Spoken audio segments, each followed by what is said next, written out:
Tonight on the 305 Gridiron, we are breaking down the Dolphins versus Bengals in Week 16. Both teams coming off of major losses in Week 15. Yes. Miami is officially eliminated from the playoffs. I think the Bengals are either eliminated or very, very close to being eliminated from the playoffs.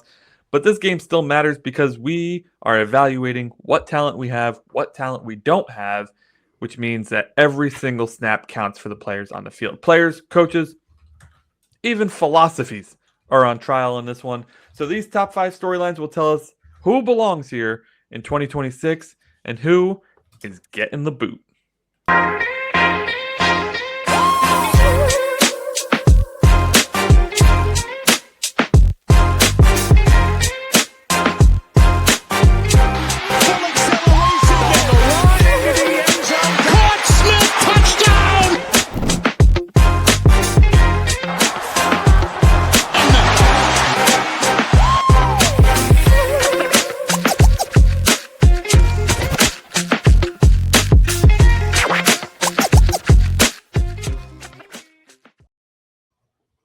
And welcome back to the 305 Gridiron for this pre-recorded episode of the 305 Gridiron. I am Anthony Pinzone, your host for this evening, but I wouldn't be the 305 Gridiron without my boy Josh, aka Aqua Ace, over here to my left. We are here to talk Miami Dolphins football, as always, twice a week for the entire year, pretty much.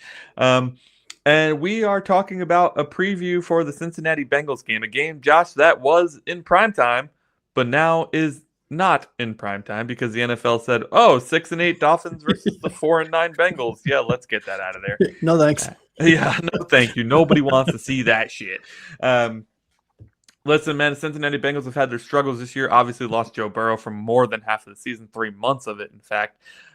But even with Joey B back, they are still struggling mightily. The defense looks like shit. The offensive line, it might as well be out on a milk carton.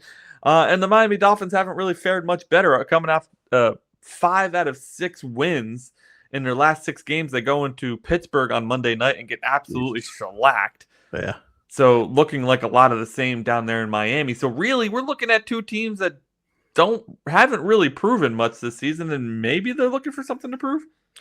I mean, yeah, sure. I think. I mean, I don't know. I don't think Miami has anything to prove right now except. Player evaluations and finding out who your coaching staff, maybe hiring a GM would be nice.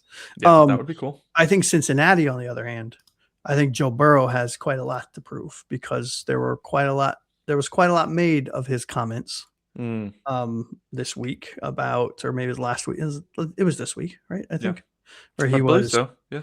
And I'm doing a very piss poor job at paraphrasing, but I'm not really thrilled with what's going on here, et cetera, making it seem like there's a chance he Andrew Lucks this whole thing and says goodbye or demands a trade or is just making waves because he's bored. But you look at that Cincinnati team, that team is a playoff team. I mean, yes, they have a lot of questions on the offensive line, but they've had questions on the offensive line since Joe Burrow was drafted. They have a banged up defense, but they have 2 of the best wide receivers in the league. They have one of a top 5 quarterback in this league in Joe Burrow. They have a top 7, 10, am I crazy, running back and Chase Brown? He's had an off year, but I think when he's good, he's at least in the top 15. Mm-hmm. Yeah. Which I think is impressive. It's Chase Brown, right? Did I get that Chase right? Brown. Yeah. Yep. So I think this team has talent at key positions. So much talent. I mean, and in a plethora of talent. It's my word of the day. It's incredible that they're 4-10, to be honest. A plethora is a good word. I like that. Well, 4-10 because Joe Burrow missed every game except for the last one. Hey, they had Joey Flacco out there slinging it. Yeah, okay. Slinging it against the prevent defense. Anywho. Yeah. I don't even know what's going on in the NFL. We got Joe Flacco. We got Phillip Rivers. We have Aaron Rodgers. It's a great year. It's a great year. Cincinnati themselves has started 3 quarterbacks. That's all you need to know. So, yeah, I don't know. I think it's going to be an interesting game. Not to spoil later on in the show, I don't think it's going to be a very close game. Yeah. However, I think now that, to spin this back to Miami, now that Miami is officially mathematically eliminated from the NFL, not that we had any kind of questions about whether we were actually going to make the playoffs or not, because we certainly didn't We had 2%. We had a 2% chance. Fine, sure, okay. Mathematically, we still had a chance. Whoop-de-woo. There was a fucking way we were doing it. The amount of things that had to go in our way. We are Dolphins fans. Nothing goes our way. No. So now at least we get to go in, take a deep breath. The pressure is gone, I guess. And we can start evaluating players. We can maybe we're going to see some backups at some key positions. Maybe we're going to see some players exhale and start playing like with a little looser. Or maybe we'll see the coaching staff start calling game plans that make sense. There are still things. Don't worry, I'm not holding my breath. There are still things that we can accomplish in a game that I don't think is going to be particularly close, because I do think Cincinnati is a much better team. But outside of the Pittsburgh game, we were up and coming. We were starting to put some shit together. Players were starting to play really well. Our defense is still good. I don't care how bad they were in the second half of the Pittsburgh game. Look, when your offense can't do shit and your defense is playing 2/3 of the game, I mean, there's only so much you can ask them to do. So I do think the defense is going to affect Cincinnati's offense, but I just, I don't know. I think they are much more talented than we are at positions that matter.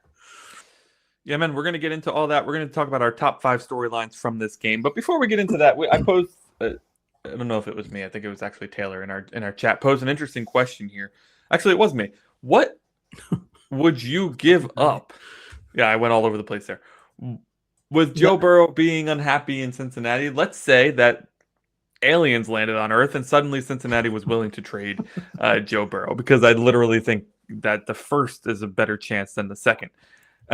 But for hypothetical fun exercise purposes, because this is a podcast and it should be fun, what would you be comfortable giving up for Joe Burrow? I put it to you that 4 first-round picks I think I would be okay with. Is that too rich for your blood? It is. A little bit. Yeah, I think with his injury, I mean, he's missed 50% of his games, I think, almost in the NFL. I don't have that. That is a loose pull from my mind, which is very dangerous. But he's been, needless to say, he's been injured a lot. And where I think our offensive line is marketably better than Cincinnati's offensive line, we're not that much better.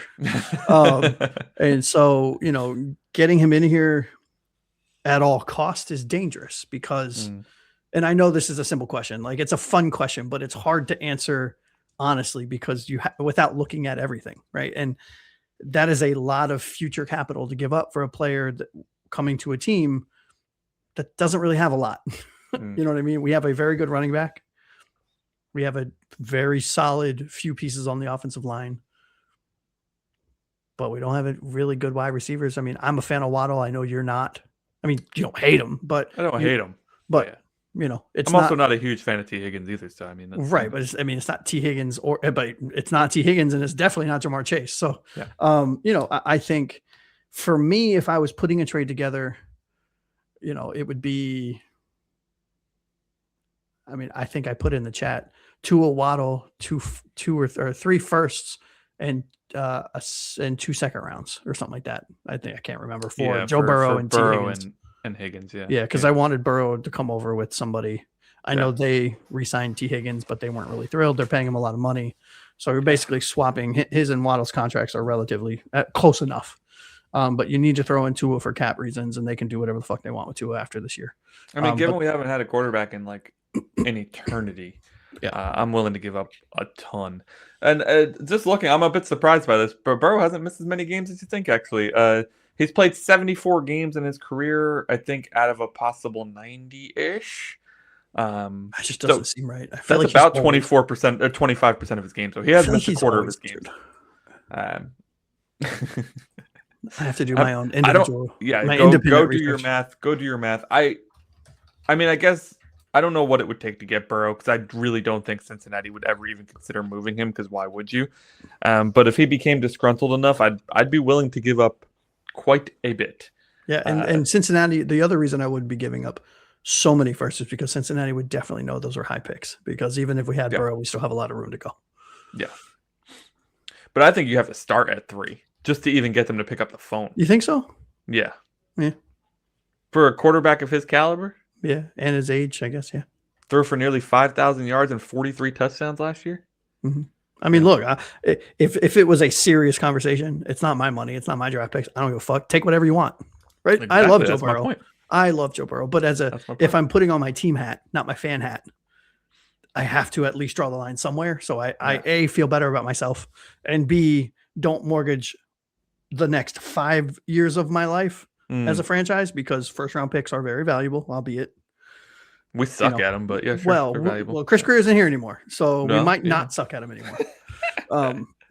Listen, I don't have a team hat. I just have a fan hat. So all of my fan hats say, go get that boy. Yeah.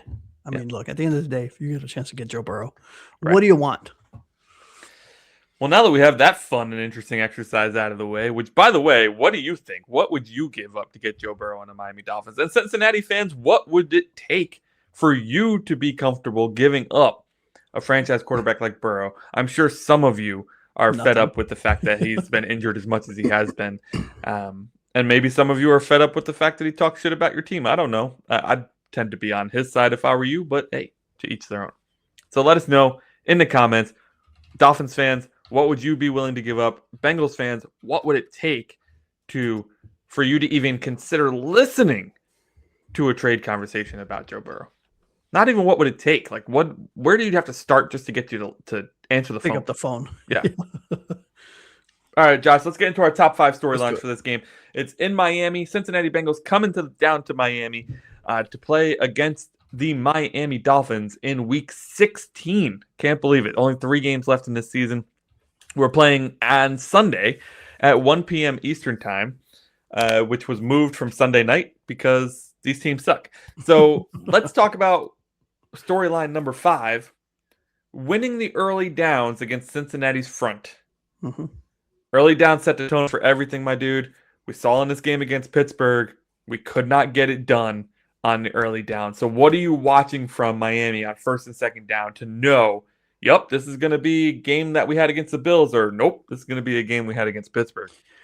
I mean, I think it's as silly as it sounds. I think it boils down to, is Mike McDaniel going to commit to the run? Because that is how I think early down efficiency determines whether an offense stays on schedule. It's that simple.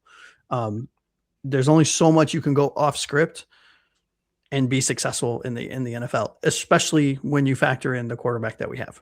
I think it's very well documented that we are both not huge fans of Tua. So, the start of the Pittsburgh game, no, thank you. I'm good. Please don't ever do that again, Mike. But I do think it's important. I think setting the tone early that we are going to run it. We're going to be consistent about it. We are going to stay with it, because 4 yards a clip is quite a lot. Good. I mean, 3 downs, right? And 3 downs, you got a first. So my question to you, Anthony, would be, if Miami keeps putting itself behind the chains early, how realistic is it to expect them to dig out of a hole? I mean, honestly, against Burrow. 0% chance. Yeah. We couldn't dig out of a hole against Aaron Rodgers. I mean, that's fair. We held his running game to zippo, nothing. Jaylen Warren was averaging like 2 yards. Actually, the entire team was averaging 2 yards per carry. They didn't even get a third down conversion until the end of the first half. Mm-hmm. And we couldn't dig out of that hole. So if you're telling me Joe Burrow's coming to town with Jamar Chase and T. Higgins, and they're throwing it up and down the yard because all we have is Rasul Douglas and Jack Jones out there. Hey, you put some respect on their name. No, I'm kidding. If we cannot show some level of efficiency on offense, like you said, 4 yards per carry gets you a first down and only 3 downs. Mm-hmm. I think I did the math right. If we can commit to the run, I think we're good. But digging out of a hole, we're a run-first team now. The defense would need to make some serious turnover progression there in order for us to dig out a hole. Which, hey, during the win streak, they had 10 turnovers, so maybe they could. I mean, and that was going to be my question. Do you think Pittsburgh was a fluke because they were playing so many snaps towards the end of the game? Because the first quarter, they were playing like they were in the win streak. They were amazing. Our defense was all over the fucking place. Yeah. But, when you're playing, 38 minutes on defense for a game, there's only so much you can expect the defense to maintain that long. Do you think that that is what we should be. That is what you think you're going to see against Cincinnati, or do you think we'll see more of the defense that was ended up being a top 5 during this run? They were kind of all over the place. They were getting interceptions and turnovers left and right. I'll be honest, I don't know how we stop Chase. I don't think we have a talent on defense that's good enough to stop Chase. And so if Burrow has any amount of time to get the ball out there to Chase, then I think we're in a whole heap of trouble. Yeah, you know? I'm terrified. I'm going to be completely honest with you. I know this game doesn't matter because who cares at this point? Like I said earlier, we're in player eval mode. I don't care how much we lose by. I just want to see different players in different positions so that I start identifying players we want to keep for the next iteration of this team. But holy shit, am I terrified of what this offense can do versus our defense. We haven't faced a wide receiver this good this year. We have not faced one of the top 5 wide receivers this year. You're right. I don't think we have we? Indy, New England, Buffalo, New York, Carolina, Los Angeles Chargers, Cleveland, Atlanta, Baltimore, Buffalo, Washington, New Orleans, New York, Pittsburgh. There's no top 5 receiver in there. I mean, hey. There's no top 5 receiver in there. I said what I said. There's not. No, you're right. There's not even a top 10 wide receiver in that list. This is the first time we're facing a top 5 wide receiver. We're facing 2 top 15 wide receivers, right? If you Chase may be the number 1. Mm-hmm. And I think T. Higgins is very fucking good. I think he's horribly underrated. I think he's good. Yeah. Well, we disagree so hard on wide receiver 2. We do. I don't understand. I don't understand how two people on the same page. I don't understand how 2 people that are so in lockstep about so much about the Dolphins and football in general can be so vehemently opposed. Secondary wide receivers, we are not on the same page. It's just not. We're not there. It's almost comical. What do you say we move to storyline number 4? Let's do it. Number 5 was winning the early downs against Cincinnati's front. Super important. Did not do it against Pittsburgh. We did do it a lot during the winning streak. Storyline number 4 is red zone execution on both sides of the ball. Ironically enough, Josh, we did this during the losing streak, but not during the winning streak. So crazy how that happens. You start winning when your red zone efficiency goes down. But this game does, to me, feel like it could come down to the wire. It does feel to me like if we get our run game going against a very porous run defense and they get their pass game going against a very porous pass defense, it could be a head-to-head matchup. So what does Miami have to do to be better in the red zone? Make sure we're getting touchdowns, not field goals. Pick me. Well, this is not the record skipping and going. Run the fucking ball. I mean, there you go. All right, there. Problem solved. I dropped the mic. Run the problem ball. Solved. All joking aside, literally, that's all you have to do. Yeah. Commit to the run. Don't let Tua fuck this up for you. Yeah. Throw in a bootleg if you feel like you need to. Yeah. Like a play action bootleg if you absolutely have to, and throw to a tight end.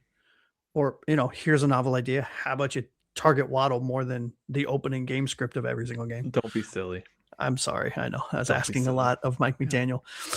I do think red zone execution comes down to the running game. And what have we been good at since midseason? We have been a top running team in the NFL. We have figured that part out. We just need our head coach, our much maligned head coach, to stop overthinking shit and just commit to the run. Even if it doesn't work for a series or 2, stick with it. Yeah. But I do have a question for you, Anthony. Do it. If this does turn out to be kind of a lot of the 3 and outs for Miami, how quickly do you think this game slips away? Oh my God, so fast. Yeah. We saw, again, I hate to keep going back to Pittsburgh, so let's go back to Baltimore as well. Because these are 2 games against the same division, right? AFC North, where at the end of the first half, the game was tight. Against Baltimore, we were going on and on and on about how good the defense was playing because they kept Lamar out of the end zone in the first half. Then against Pittsburgh, 7-3 at halftime. Shit, okay, it's not perfect, but at least we held them in the first half. And the second half, they just kept on going, right? As soon as they got into any sort of rhythm, the defense was Swiss cheese. And I think this is one of the best quarterbacks we've played this year. Of course, we play Josh Allen twice a year. We've played Drake May already this year. But this is the best quarterback we've played in a really long time, honestly. I think it. I mean, no shade on Josh Allen. I actually happen to really like Josh Allen. I hate having to face him.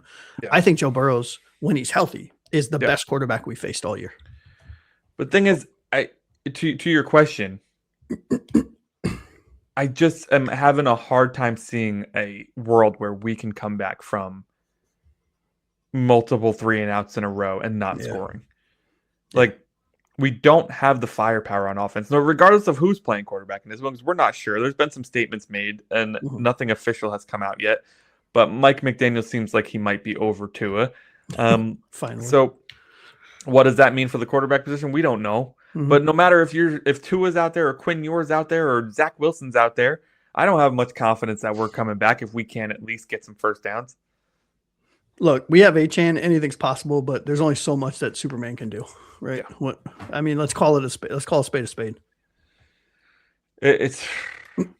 I had something else I wanted to say in this one too, but I'm absolutely blanking on this. Well, I can tell you this: Cincinnati, at least based on very high-level preliminary research before the show, our stats team, Google and ChatGPT. My understanding is that, I guess is the better way of saying it, that Cincinnati does turns red zone chances into touchdowns at a very high rate this year, even with Joe Burrow out due to injury. Field goals won't work for this. Right. I know we are field goal merchants and we love settling for field goals instead of going for it, which is another thing I wish I remembered to talk about on earlier the show on Monday. Yeah. But the fact that Pittsburgh seemed to always go for it on fourth down and third and long and fourth downs and us instead stop and just never go for it ever was kind of infuriating. So we have to score touchdowns to even stay in this game. I will say that Cincinnati has been the absolute worst defense against tight ends this year, and we have two pretty good tight ends. I will say we do. Darren Waller and Greg Dulcich have been a breath of fresh air at the tight end position. Ecstatic. Yeah. Yes.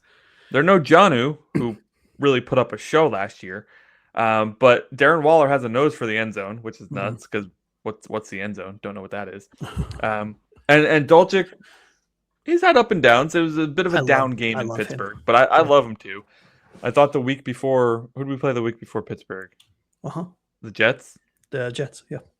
I thought Dulcich looked fantastic in that one. Yep. So I think in order to execute better in the red zone, if you're not going to give it to Achane, which you should, he has 1,600 yards and 11 touchdowns, Mike.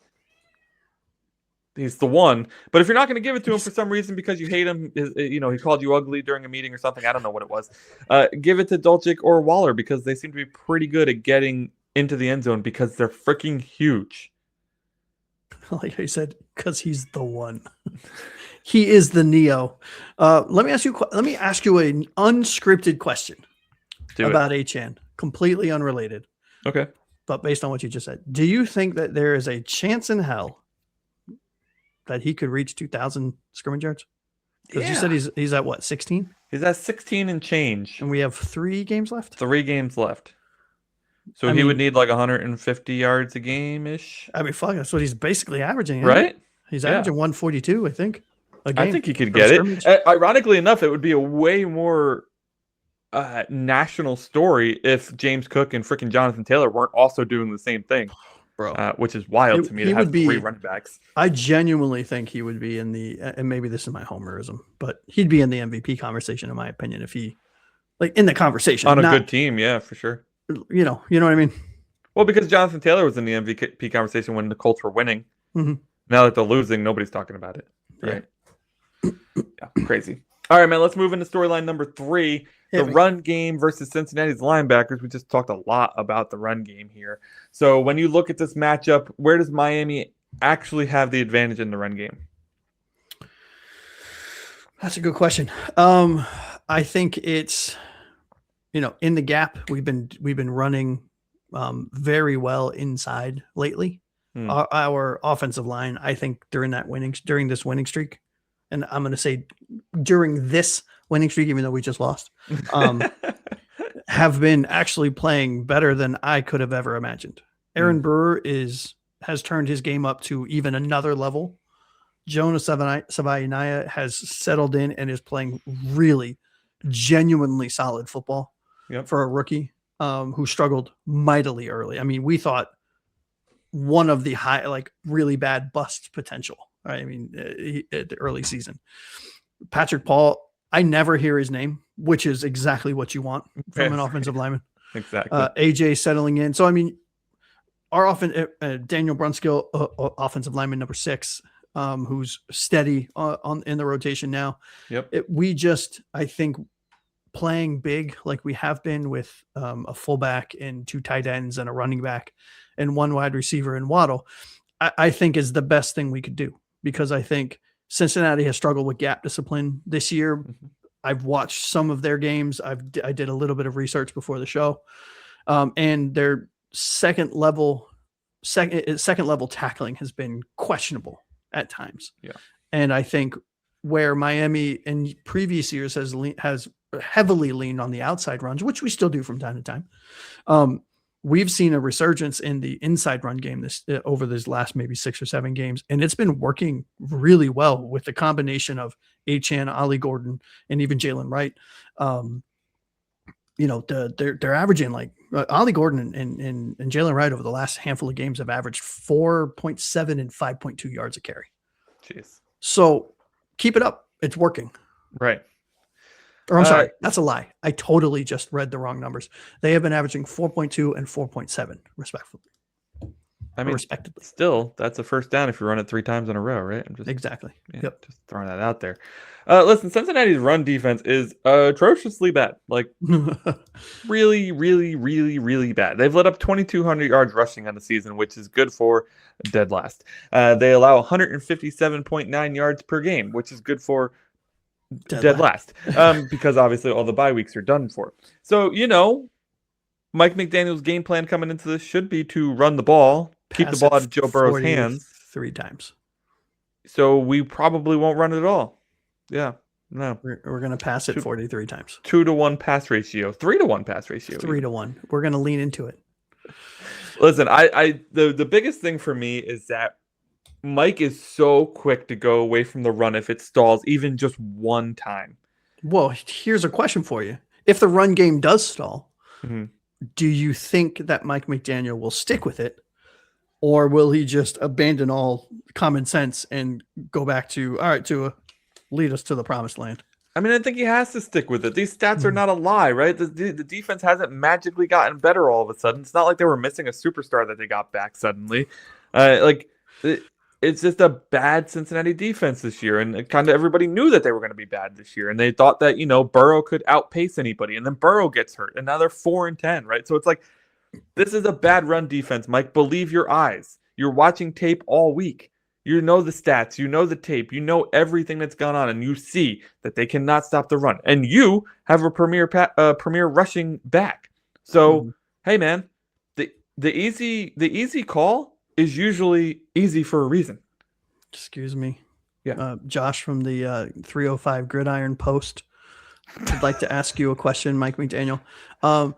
If that's true, which totally makes sense, last week's game against Pittsburgh, when they let up consecutive back-to-back games of 200-plus yards rushing, why didn't you choose to continue to run the ball? Oh, because I'm an idiot. Yeah.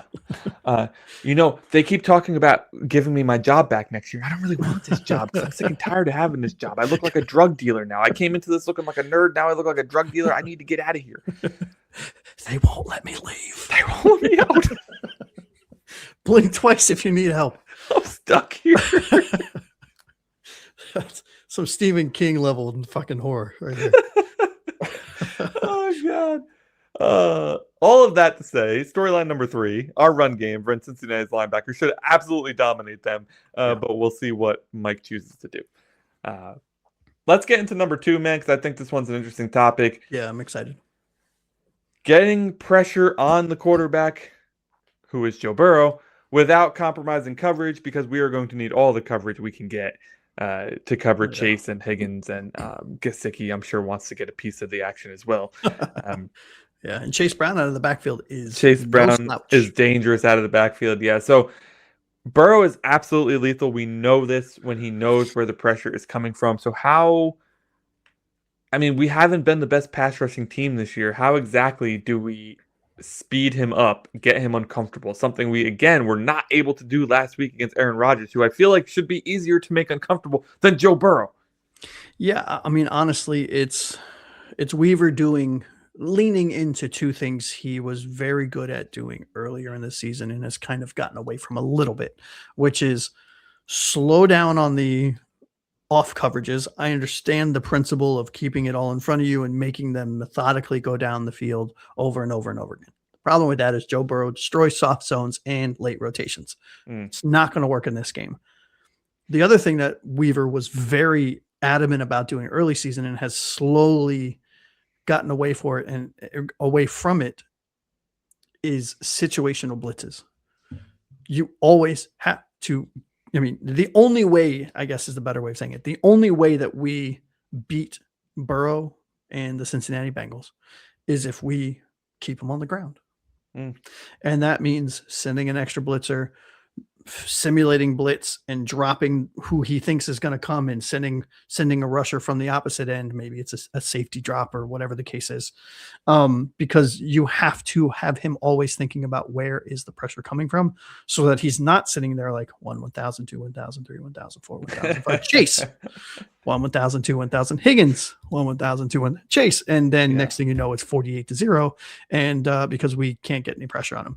So it's going to be interesting. We are going to need our defense to be very disciplined with their eyes, do their 1/11th, which is something that we preach on the show that we hope this team will start doing on a regular basis. Instead of playing hero ball, just play your 1/11th. Trust your fucking teammates. But Anthony, I have a question for you. No. If Joe Burrow does get comfortable, if for whatever reason Weaver's like, you know what, let's keep it all in front of us. I forgot to watch tape. I have no idea what Joe Burrow does. We're going to keep him in front of us. And we're going to let him walk down the field. And he gets comfortable in the pocket, which a comfortable Joe Burrow in the pocket is fucking terrifying. Yeah. How dangerous does this game get for Miami? Well, I don't see how you have much of a chance to win if you do that. Although, it's a little late in the season to be switching to a bend but don't break defense, if I'm being honest. But we have seen it work for us a couple times here, especially against the Jets. But that obviously is a very different quarterback situation. I'd say so. Yeah, you keep giving me questions that only have one answer, man. I'm trying to give you easy ones because I know it's late. It's incredibly dangerous for the Dolphins. I think it's going to be an incredibly difficult game to win if you don't get pressure on Joe Burrow. He's going to find the holes in your defense. He's going to make big passes to Chase and Higgins down the field. He knows what your defense is. He knows what your secondary is. It's not very good. I know that they have been playing well as of late, but hey, if you put lipstick on a pig, it's still a pig. Okay, our secondary our defensive secondary is still that pig. They have been playing extremely good football as of late, but this is still not anything that anybody's writing articles about how good they are, right? Right. So when a quarterback like a Joe Burrow comes to town, you got to be disciplined, like you mentioned. Mm-hmm. You got to get pressure on him, and if you don't, well, the stadium's going to be empty by halftime.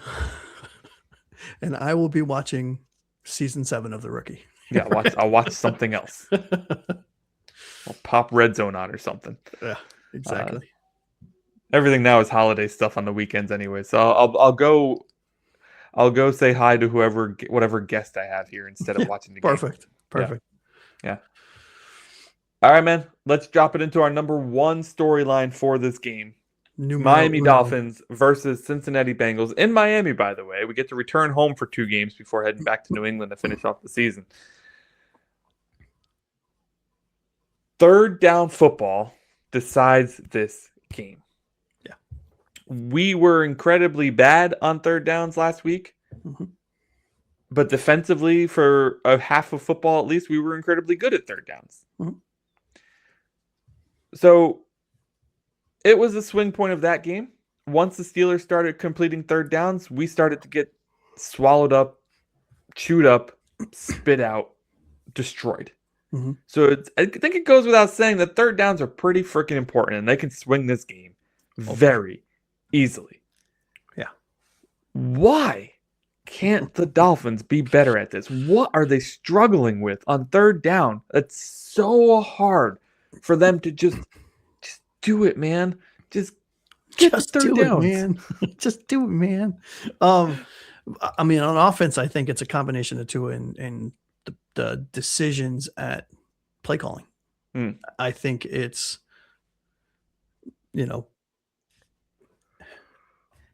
I don't know if Mike McDaniel thinks that it's too, I can't call this, it's too obvious. Sometimes that works, right? In most cases, that it's obvious for a reason. Run the damn ball. Because what I'm concerned about is, to your point, is, okay, we all know the first script, the first drive script, it tends to be good, tends to work out in most cases. Yep. Pittsburgh, okay, it did. Not so much. But during the winning streak, it worked out. It's after that what happens. Yeah. And when the run game stalls a couple times, Mike McDaniel seems to panic, and he starts, okay, well, they've honed in on that, so I got to pull them off. So we need Tua to make a couple completions so that their linebackers drop off the line a little bit, so that our running backs can have a little more room to breathe. Sure. Don't do that, because it's going to be 28-0 before we can finish blinking. There's a chance it's going to be that anyways. Well, I know. But I think for us a realistic way for us to be successful on third down is run the ball. Now on defense, I think it's all about, not to be repetitive, but it's all about discipline, and we have to have eye discipline against this team. Mm-hmm. We have to. They have too many weapons, and they have one hell of a fucking quarterback behind that line, and that line is not good. It is not good across the board. There is not a single good player, in my opinion. Most of them, I don't even think, are starting quality offensive linemen. Yeah. So that bodes well for us, you would assume. Yeah. But I mean, I don't know. I mean, you tell me, Anthony, if Miami can't win, third down on either side of the ball. Yeah.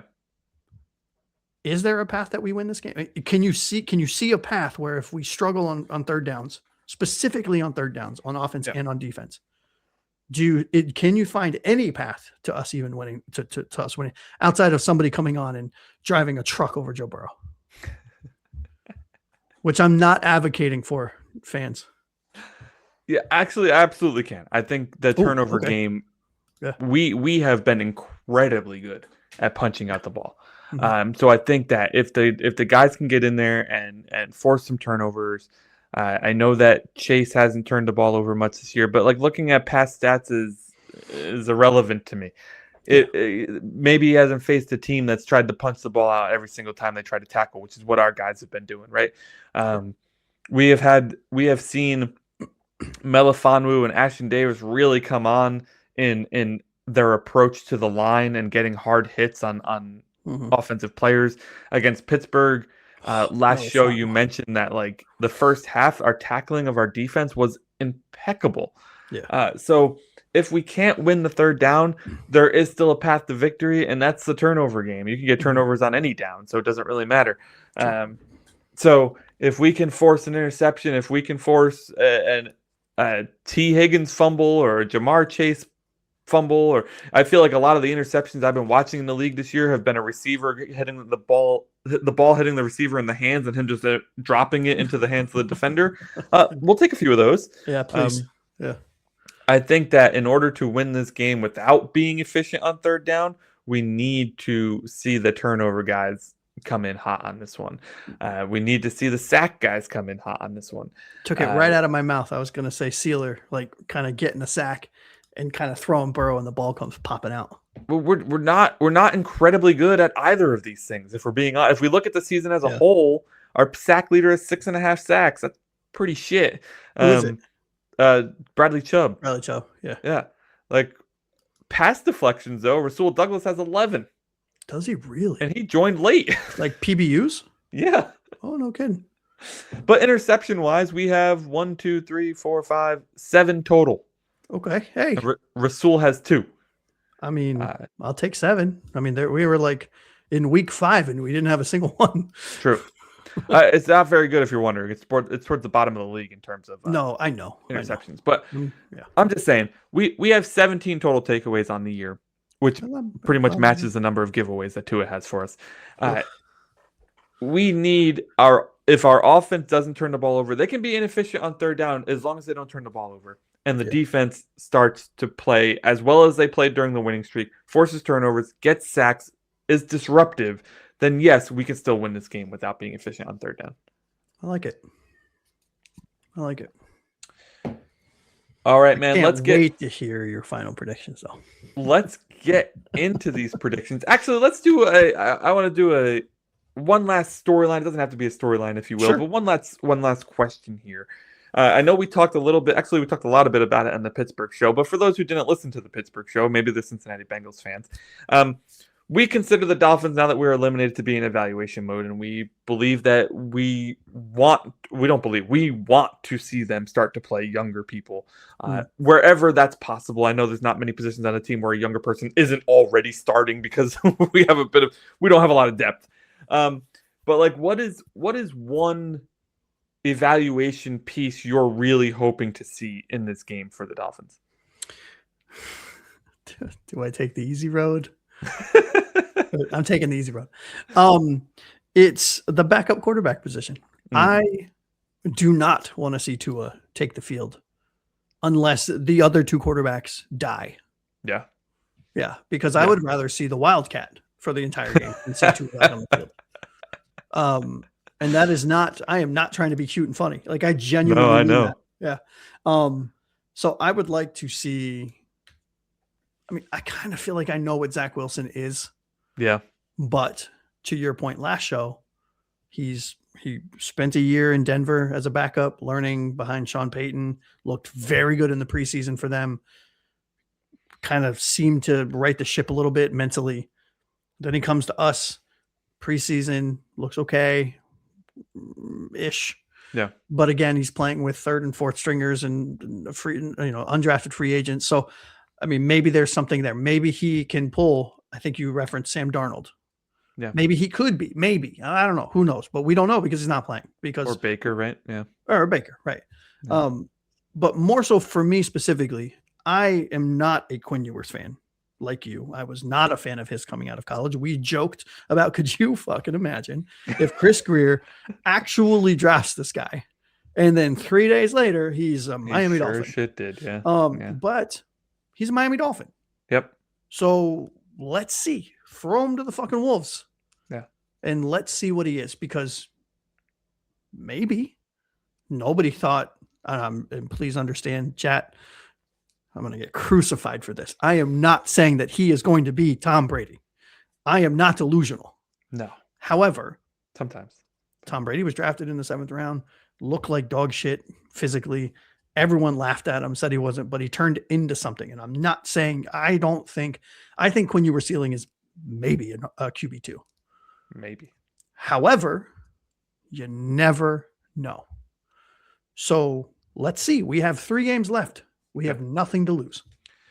Yeah, my thing is Zach Wilson's the 2nd overall pick in the draft. Quinn Ewers is like 240. I want to see with the 2nd overall pick if he has anything left in the tank. Yep. More than I want to see 240 or whatever. Do you think either of them have enough, obviously without having seen them play, but just what you know in your own mind? Mm-hmm. Do you think either of them could be QB2 on this team next year? No, I think the QB room's empty next year. Yeah. If they decide to get rid of Tua. Yeah. Yeah. If we're lucky. Listen, I think I've been banging the drum for this player all season. He got 1 catch and he fumbled it, but in that 1 catch, he looked absolutely fantastic. Please put Nick Westbrook-Akine and Cedric Wilson Jr. on the bench and give me some more Taj freaking Washington. Okay, he is such a dynamic playmaker. I get it. He's probably not doing all the things that you want your wide receiver to do. Maybe he's having a hard time picking up the playbook. Maybe he's not blocking as efficiently as you want. I don't care. You need playmakers right now, and he is a freaking playmaker. You get the ball in his hands, and he looks like Tyreek Light. And it's not even a joke. Go watch that one play he made this year. It was crazy. Go watch him in the preseason. We were saying it back in the preseason. We're like, we might have something with this kid Taj. I just want to see him, man. I want to see him out there. I want to see him get some opportunities. Give him an end around or something. Like, just get the ball in his hands. Yeah. And let's see what we got. Yeah. And the other player I want to honorable mention is Zeke Biggers. Yeah. 2 games, last 2 games, 2 sacks. Big penalty on him in this one too, though. In Pittsburgh. I know, but again, when you don't play him, young guy, right? Fine. Again, we have nothing to lose. So if he gets a bad penalty, fuck it, whatever. Yeah. Go out and let me see you recover. It's incredible that we drafted Kenneth Grant, Jordan Phillips, and Zeke Biggers. Zeke Biggers was the last one drafted in the 7th round, I believe. Yeah, right before. And I would argue he's been the most impressive this year. Oh, come on. That's you are delusional if you think that that's true. You think Kenneth Grant has been impressive this year? He has been. I think you're delusional. And I think Phillips has probably been the best of the 3. Phillips hasn't played enough. He's been out last week. It looks like he's going to be out again this week. He played last week. He played against Pittsburgh. It says on the thing here. Really? Yeah. Fuck, I could have sworn to God that I saw him. See, I told you were delusional. So you don't listen to me. Maybe I should be delusional, Fins fan. Maybe you should. Taylor, I'm stealing it from you. Maybe you should. All right, so maybe I'm being tongue-in-cheek by saying Zeke Biggers is the best of the 3, but I don't, like, if you're comparing them based on where they were drafted, their productivity compared to where they were drafted, he certainly has been. I mean, he has, like you said, he has a sack and a half. He has a tackle for a loss. He has 12 tackles. What does Grant have? Do you have the stats? I don't know. Because Grant has 25 tackles, also a sack and a half. Okay. And Phillips, I don't even see. TFLs? Is that on? No, just the sack. So the sack counts as a TFL as well. Jordan Phillips doesn't have any sacks. 27 tackles. So Phillips has the most tackles? Phillips has the most tackles, and Grant and Biggers both have a sack and a half. Okay. And neither of them have Grant has an additional tackle for a loss. Yeah. So it's been. It's been a little underwhelming from all 3. Yeah, pretty even. But again, rookies, right? Rookies. But hey, if your 7th rounder is playing as good as your 1st rounder, that's pretty impressive. Or bad for the 1st rounder. I don't know. We'll find out. We'll find out. I mean, look, we're in eval mode, right? All right, let's get into our predictions. We're going to talk about our X Factor, our bold predictions, and our final score. I forgot to ask everybody for this at the beginning of the show, but we're not live tonight, so that's okay. Throw them in the comments down below. Your X Factor is the person, group, coach, whatever, that's going to have the biggest impact on this game. Your bold prediction is something huge that you would love to see happen, but it's extremely difficult for it to happen. So if you tell me Achane gets 150 yards, that's not very bold. He gets 150 yards every game. And then give us your final score. Bengals, this score. Dolphins, this score. How do you see it playing out at the end of this game? So Josh, we'll start with you and your X Factor. Who do you have making the biggest impact on this game? Coaching. Ooh. I think specifically from a team preparation standpoint coming out of the half. That's what I want to see. I know for a fact that we are going to have a very decent game script to start the game. Yeah. Hopefully we commit to the run, because we should commit to the run, which means we probably won't. But I'm really curious, because what we saw coming out of the half against Pittsburgh was unacceptable. Yeah. I mean, there's no other way of putting it. There's no nicer way to put it. It was simply unacceptable. I want to see this team coming out, and we've been bad all year coming out of the half. There is not that maybe the Buffalo game where we beat them was the only game this year, I think, that I can remember where we came out of the half and kept the ball rolling. I want to see this team be prepared coming out of the locker room. And I think we will. I really hope so. I'm going with the backup quarterback here. I think this is finally the time that we see Tua get benched, which should have happened weeks ago. I argued in the Pittsburgh reaction show that he should have been benched after the Washington game. I still stand by that. I don't care if it's Quinn Ewers or Zach Wilson personally. I just want to see somebody other than Tua that can actually throw the ball further than 3 yards down the field. Listen, I get it. Zach Wilson, Quinn Ewers, they don't have the same touch as Tua. They don't have the same accuracy as Tua. But what they do have is a desire to want to get better because neither of them is a starting quarterback in the NFL. And if you're a quarterback in the NFL and your goal is not to be a starter, then what are you even doing there? These are two young guys with a lot to prove. And I just want to see. I want to see what these guys can do. I like it. How about we start with a bold prediction here? Want me to go? All right. Ladies first. My bold prediction is since the Bengals are so bad against the tight end, I think Dolchik and Waller get heavily involved. And this actually tacks on to the fact that I think a backup quarterback is going to be playing. Who's the backup quarterback's best friend? The tight end. I think Dolchik and Waller combined for over 150 yards and 3 touchdowns. Spoiler alert, that does align with my prediction. So we'll see what my prediction is up here in a second. But yeah, Waller, Dolchik, 150 yards, 3 touchdowns. Let's get it. I like it. My bold prediction is the team starts 4 backup rookies at key positions and each contribute 1 major key play. The 4 rookies are, just because I want to, Marshall Jr., Taj, who I understand is not a rookie, but I'm calling him a rookie because pretty much he missed his whole rookie season. Yep. Ewers at quarterback and someone across the defensive line of the 3 that we mentioned. Yeah. It'd be great to see Kenneth Grant. Yeah. How about a sack fumble? It'd be great to see Kenneth Grant make something happen. How about this? Marshall Jr. presses Chase, which I know is a joke. Oh my God. I know it's a joke. Just live with me in the moment. All right. Live with me in the moment. Marshall Jr. presses Chase enough so Kenneth Grant gets to Burrow to strip sack him. We get the ball, and Ewers hits the touchdown to Tosh. I'm just saying. There you go. I'm just saying. All 4 in one sequence. I'm just saying. You've written the perfect novel. Thank you. It's all fiction. It's all fiction. Of course it is. All right, let's get into our final scores, my dude. I have the Dolphins losing this one, and this may be recency bias. Of course it is. We just got shellacked by the Steelers on Monday night. I'm not feeling good about this team. I think the Bengals win it 31-21. And for those of you that aren't aware, we actually do not share our notes about these predictions ahead of time. I actually also have us losing Bengals 31, Dolphins 17.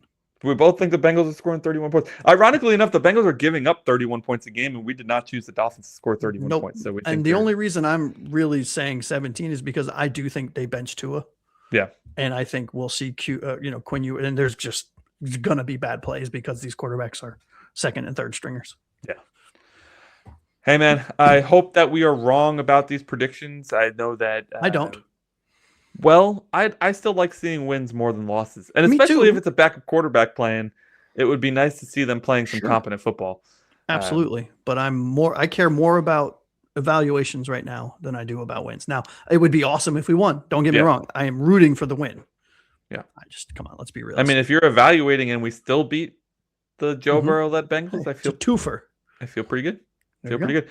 Listen, at best, we can finish 9-8 this season. We can finish above 500 still. Will we? I have my doubts. But we will see here against Cincinnati if they can get another mini win streak going.